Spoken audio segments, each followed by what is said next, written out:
Ils ont une dizaine d'années, trop jeunes pour avoir vécu les derniers Jeux Olympiques. Alors dimanche dernier, les Jeux du foot, déclinaison de l'événement Le Foot entre en jeu, proposé par la Ligue Grand Est de football avec le district des Vosges, aura permis à plus de 300 enfants des équipes U11 de nombreux clubs du département de découvrir les valeurs portées par les Jeux Olympiques et Paralympiques au travers de matchs, mais aussi d'ateliers ludiques et de citoyenneté.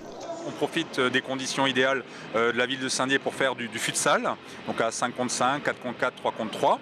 Ensuite, ils font des ateliers techniques, donc ça c'est les jeux techniques et ludiques, on va dire. Et là, ils découvrent la pratique du cécifoot notamment, qui est un sport paralympique. Ce n'est pas un hasard si le monde du football est à l'origine des Jeux du foot avec cette première date régionale à Saint-Dié et un lancement national pour parler dans tous les territoires de cet événement planétaire que sont les JO. Le football fut en 1900 l'une des premières disciplines collectives à intégrer les Jeux Olympiques. Et bien sûr, c'est le sport le plus populaire en France.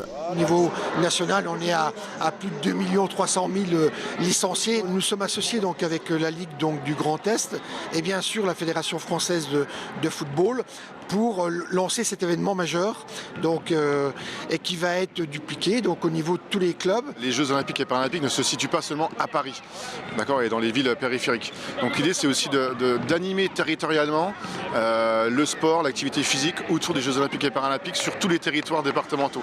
Et il y a qui sait peut-être de la graine de champion chez ces footballeurs en herbe, mais aussi chez les jeunes filles du club des Audaciens, un club labellisé or, car Saint-Dié est très impliqué dans le football féminin.